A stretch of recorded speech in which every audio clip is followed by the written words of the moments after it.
What's up, guys? This is Brave, and I'm back with another review of Growing Up Hip Hop. This is season 7, episode 6. The episode is titled Mending Fences. Let's jump right into the episode. First things first, we see Peppa and TT. Now, I don't know if this is a new house that Peppa is in, but I feel like I don't remember no counter being that big. I don't remember her table being that big. Like, what is going on here? Peppa done went on this tour, got some more money, upgraded the house. What is going on, Peppa? So we actually learn what is going on with Peppa, and she actually needs to have surgery. Now she's debating if she wants to have this surgery because if she does have the surgery, her voice could possibly change. And as we know, how does she make her money? Touring. That's how she makes her money. So if her voice becomes more raspy and deeper, she's not going to sound the same. So it's either she's going to, make her money but be in a lot of pain or get the surgery. Alright, so they have small talk about how Egypt is pregnant or whatever, and how her and Sam live like an hour and a half away from Peppa because, they live in no man's land, and she actually lives in Vegas. So at that point, this is where I knew things were going to go sideways for me because Peppa is like, oh, you should go out there and go see Egypt. And like TT said, why should I?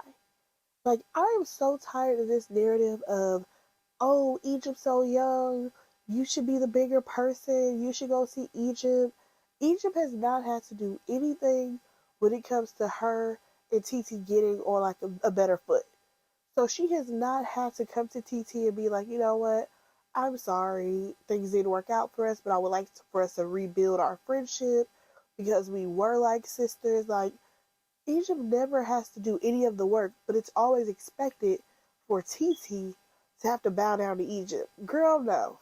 Especially when Peppa was like, because she can help Egypt because, she's had a baby and Egypt is pregnant now. Listen, that is not TT's responsibility, okay? They are not friends. They are barely cousins at this point. I think that there needs to be effort on both sides for them to even build a friendship. So Peppa is like, oh, did you get an invite in the mail? And of course, it's to invite TT to Egypt's wedding. Now, according to TT, she's like, what do I need to be there for? We are not in a good place like that. And also, they're already married, so why does she need to even attend this one? And I'm like, yeah, I agree, but I guess that's probably going to be a scene that we have at the end of the season. Because, Sam and Egypt got to give something. So Peppa actually gets a delivery. It's her new car. And the only thing I kept thinking was, look at Peppa just living her best life now that she doesn't have Egypt and Sam mooching off of her. She's able to afford the finer things in life because she doesn't have to pay for two grown adults. Look at God. Let's go ahead and move on. Y'all, we got Sequoia and her cousin Devin out here stretching in the middle of nowhere for no reason. Like, I know that they have to get permits and all these things to film, but y'all couldn't put them in the middle of a park for all this. Y'all couldn't, put them at a track for them to go walk around at. Like, what was this scene setting? Nonetheless, they talk about how Devin's auntie, aka Sequoia's mother, is out of town with Lazy, and they're putting little old Devin in charge of getting this 50-year hip hop thing going. And I'm just like, okay, so you're another person who did not have a storyline, so they just threw you a bone. Cool. And on top of that, he said that they also wanted to get Cree involved because, as you know, Cree is supposed to be an event planner. Y'all, this gonna be an event, right? We can finally see Cree do her thing because we have not seen her plan an event since last season. I want to say like the top of last season. So we'll see if she actually stays on board. Now, Sequoia takes issue with this because we already know what just happened with Sequoia and Cree, where Sequoia, she was venting about her mom and the situation, and here goes Cree trying to sneak diss somebody, and she dissed her about being a mother who had a baby out of wedlock. So you already know Sequoia is not feeling the idea of Cree being involved, or should I say creature, as she likes to call her. Um, I don't see how that's going to work out either, especially once, Tiny probably hears what Cree had to say about her relationship with JoJo and also what she had to say to her own daughter. Because even though Sequoia and Tiny are not getting along together at the moment, yeah, I'm pretty sure she gonna have some words for Cree because she dissed her child. So Sequoia is on the fence about if she even wants to do this whole 50 year of hip hop thing. I'm trying to figure out why would Sequoia do anything for 50 years of hip hop when she's not a rapper. She is not a hip hop artist. She's not even a dancer. This girl's supposed to be singing R&B. Also, I need for her to stop talking about how there's so much going on and how things are messy and blah blah blah. Girl, what is going on with your music? What is really going on with that? Because besides the drama with your mama, that ain't got nothing to do with you, really. What is going on in Sequoia's life? So Sequoia ends up telling Devin about how she has a thing for Lil Twist, okay? She's not opposed to going out on a date with him. Like, girl, we know. Because you kind of thirsty for Twist, okay? Now, she even calls herself a hypocrite. I said, yeah, glad you're being honest with yourself. Because as hard as you're going on your mom, you're trying to date a rapper. So, yeah, all the stuff you said about Lazy probably applies to Twist and in current time. Because Lazy is an old man to still be playing with them old tricks, okay? Twist? Oh, yeah, he's all about playing games. I don't care how changed that he says that he is. Now, Devin goes on to talk about how, she's just dating in her dating pool because that's who she works around, all these artists, blah, blah, blah. Now, that's all accurate and all. But this is what got me when they were saying how, you got to watch the type of people that you date because basically the people might be trying to come up off of you. And I'm just kind of like, there's no come up in dating Sequoia.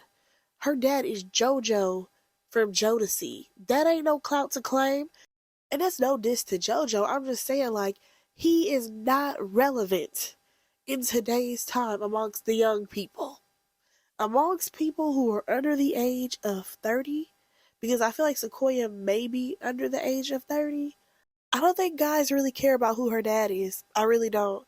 Especially when her cousin was like chasing you for money and status. I said, what status? Sequoia is not even an artist that's charting. What are you talking about? Money? What money? Like, I'm sorry. This is no diss to Sequoia. I like her. But let's not sit up here and act like, well, let's not act like she Angela. No offense, but like, Angela, of course, her dad was Rev Run. We saw them grow up on Run's house. But let's not act like she did not flip this into making it a business. Like, Angela became an influencer or a social media personality, whatever you want to call it. She made her money on the internet, okay? With her Instagram, she had her workouts going.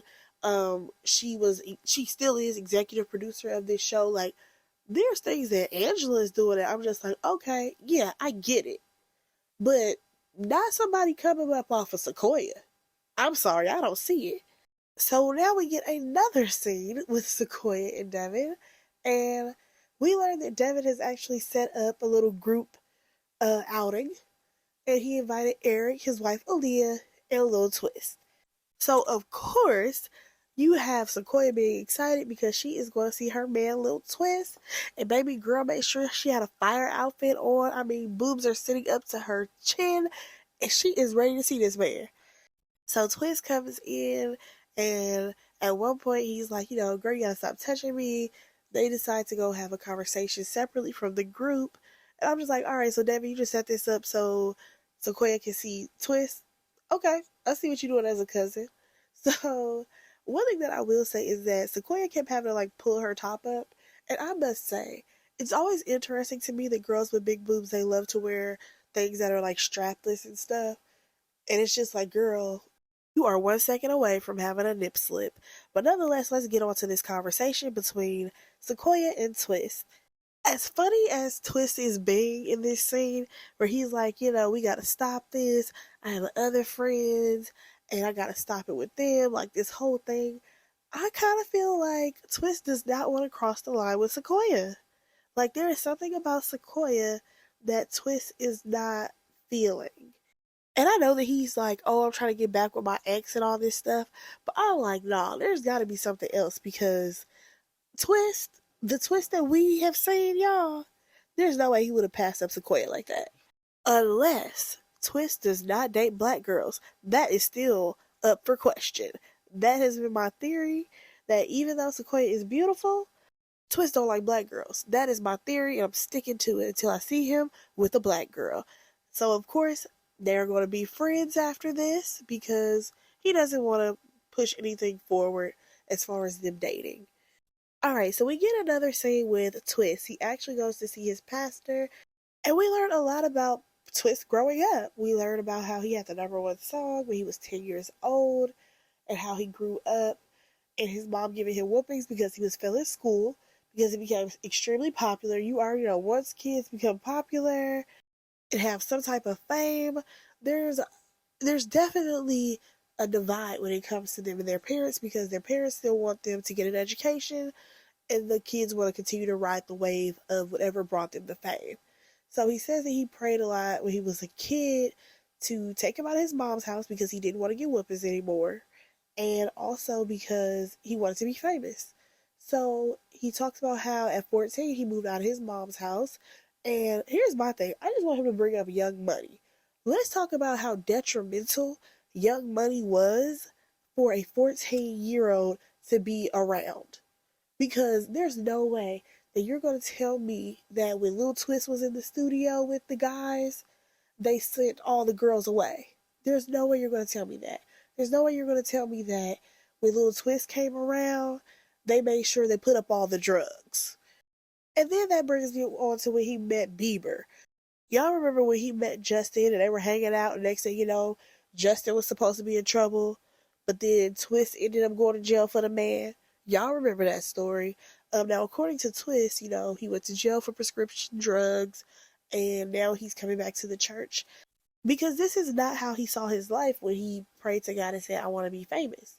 And honestly, that is probably one of the things that I find to be very interesting when it comes to fame, is that a lot of people, and a lot of people who are famous, they tend to go down the road of the drugs, the, women, chasing women, the drama. They go down the road of alcoholism. Like, there's so many things that are negative that comes with fame, that honestly you have to stay prayed up, and you have to have some prayer warriors around you if you're going to live that type of lifestyle. Because the amount of drugs and money and just you having access to everything, it's crazy. But one thing that I do want to say about Twist is that I'm glad that he's trying to change his life. But like I said, there were things that he probably saw when he was 14 years old.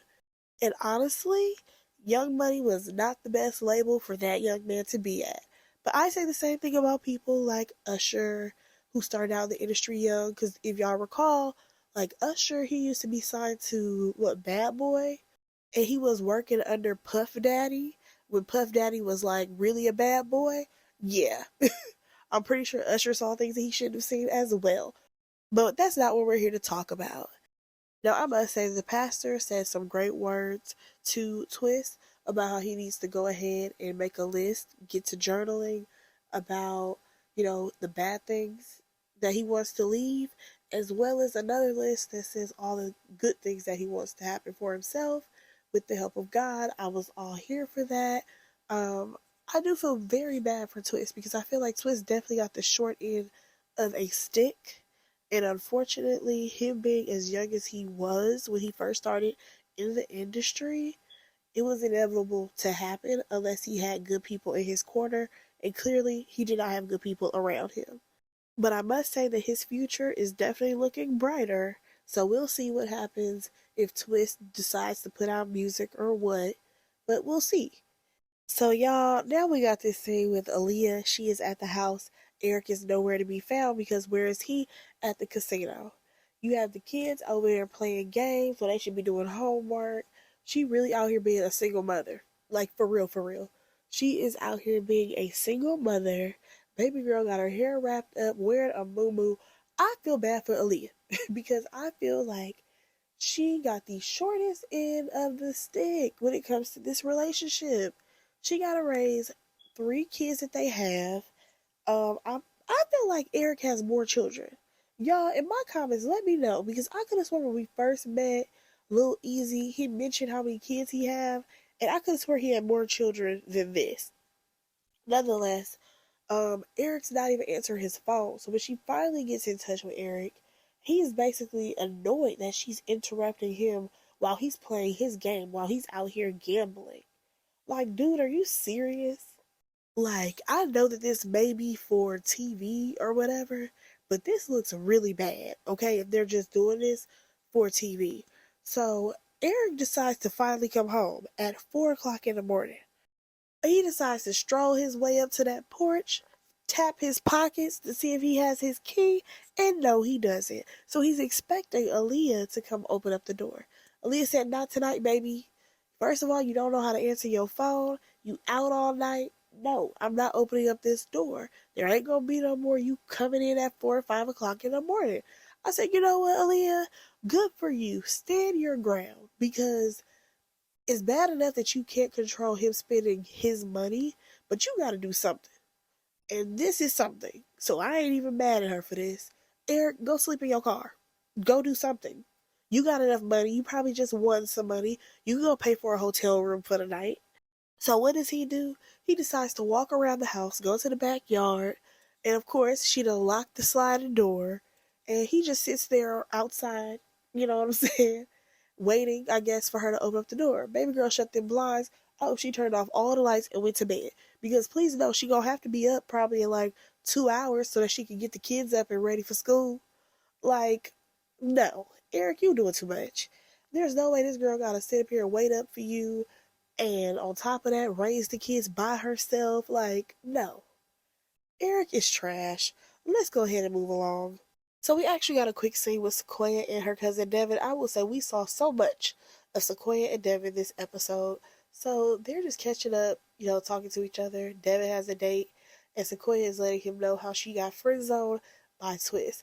Now, according to her, they can become best of friends because she is not letting go of this possibility of her and Twist. Now, one thing I will say is that I was so annoyed watching her pick at that lettuce. I'm just like, what are you doing with the lettuce, girl? Stop picking at it. Please stop. Now let's go ahead and move on to the next scene. Alright, so we have a Lil Easy. He's going to his grandmother's house, so that way he can get some advice from her as well as his Uncle Kenny. Now here's my whole thing. He goes over there so that way he can get advice on what he should do about Aaliyah and his gambling situation. And I feel like he needs to be honest. I'm gambling all day long. After I pick the kids up from school and drop them off at the house, I go ahead and go to the casino at about 4 o'clock, and I'm there till 4 o'clock in the morning every day.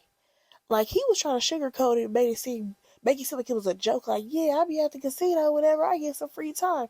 Ha ha ha. It's like, yeah, you're making it not sound as bad as what it really is. You have a gambling problem. Now, when it comes to the family giving advice, they're like, you should communicate with her. No, no, no, no, no. You need to go home and be available as a husband and as a father. That's what you need to be doing. I mean, I will say his Uncle Kenny was trying to give him some good advice about, telling her that this is where I'm at, this is what I'm doing, giving her some consideration. But still, the way Eric is moving, it's out of control, to be honest. And then the fact that he tried to compare it to the way that he grew up, y'all. I'm sorry, I give a side eye to Eric. Your dad was a rapper, okay? Your dad had to go pop around to your house, then to your sister's house, then to your brother's house, then to how many of the other kids' houses that he needed to go pop around to. Let's not sit up here and act like your daddy was the best daddy in the world. First things first, it wasn't fine that you were always left with your grandmother or with your uncle or with anybody else in your family because your dad had to go travel around the world without his children. That's not really normal. Like, yeah, I know we like to sit up here and act like, oh, well, I was with my family, so it was all good. No, your dad was not even a consistent in your life. Like, I really hate how we give rappers and famous people a pass for being terrible parents. Like, for real, for real. Like, let's be real. Easy E was the original Nick Cannon, to be honest, because he had kids all over the place. But also, before I leave this topic, it's so funny how he went back to when he was a kid just so that he could compare himself to his dad, and how his dad didn't have a woman to go back to because, like I said, he had, women all around the world. My whole thing is, but you're married. You're in a partnership with Aaliyah. So why are you sitting up here acting like it's so difficult, and how he can't believe that she even is requesting that he comes home? Like, dude, you're in a partnership with her. Y'all supposed to be raising these kids 50-50. What are you doing? But nonetheless, let's just go ahead and move along. Alright, y'all, so in this next scene, we got Twist. He was rehearsing a song called When We Were Young. It actually sounded really good. I definitely think he could probably go that hip hop rock and roll route. Like I said, he sounded really good, but we did not get a full scene for this because Lazy was supposed to film a scene with Twist where he was probably going to tell him about the hip hop thing that he's doing, probably to invite him to perform. But that did not happen because Lazy ended up getting a call. And oh my gosh, like, I was like, what is happening? Like, there's a woman on the phone crying. I mean, like, bawling, crying about how their mom wasn't going to make it. So I'm going to assume that was his sister calling him. And she was letting him know that his mom was in the hospital. And we actually learned that his mom passed away, which is very sad. Alright, so now let's slide on over to TT. She ends up going out to the middle of nowhere, aka to Egypt's house. Y'all, when she got out the car, first off, the driver was like, yeah, I ain't never had to come out all the way over here. And then she tells the driver, just keep the thing running. Do not leave me out here. I fell out laughing because I'm like, first of all, who knows what type of Uber you gonna get in the middle of nowhere? You gonna have like a meth head driving you around. No thank you. So she ends up going to the house or whatever. Now y'all got Egypt out here showing off this house as if this is something that we are all just impressed by. Like she's like, we're still getting the house together, but we can sit here in this open living room. And then you look over and you see her freaking baby sonogram on the screen. I'm like, who just posted that on the screen? A mess, okay? I cannot stand that house. It looks terrible. I can't lie. Looking at how uncomfortable TT was, I was uncomfortable for her. I feel like she was 2 seconds away from just standing up, not sitting down. It looked like she didn't trust if they had roaches or not. Like she's like, I don't know what's going on. Like it just looks a mess. And then you have Egypt going on and on about how she loves to be in the countryside. Countryside? Girl, you're in the middle of the desert. Cut it out. So in her confessional, Egypt says that she doesn't want to give TT the full tour because she knows that she can be judgmental. And I say, yeah, because your cousin is judging you right now. Alright, so they talk about Egypt's wedding coming up and how she sent TT an invite, but TT's like, you know what, I'm not really sure, especially considering that Sam and my man are not on the same page. Now, I'm trying to figure out why they aren't on the same page. Like, I cannot recall what happened between Sam and Sean. For some reason, it's not ringing a bell. Can't remember it at all. Nonetheless, if I was Sean and TT, I wouldn't want to go to this wedding either. Now, TT does tell her that they need to baby proof that house and they also need to give it a deep clean. I said, shade her as much as you want to, TT. So, of course, Egypt is like, it's going to be cleaned, it's going to be baby proofed. We just moved in, I got off a tour right now. But it's like, yeah, but what is Sam doing? Sam could definitely be baby proofing and cleaning up that house because he's had the house to himself for all this time while you were on a tour. So, what's he been doing? Oh, I forgot, he's selling ice cream. So Egypt is like, well, you can help me out with the baby registry, like what should I get for people to get me? And I'm just kind of like, I don't think y'all are there yet. I just do not feel like TT is even interested, honestly, in what Egypt has to say. Like, I really think that their situation is so broken that I'm not sure if they're gonna be able to come back the way they once were, or even close to it. So they talk about Sam and his court situation briefly, and she's like, what's going on with that? And Egypt is like, it keeps getting pushed back. Hopefully they'll just drop the case, because they'll see things how we see it. And TT is like, well, listen, Sam, might be going away to prison. And even though Sean hasn't gone away to prison, but there's times where he's gone for like 3 weeks at a time. So basically, she's saying, I have to step up and be a single mother for that time being. Girl, are you ready to possibly be a single mother?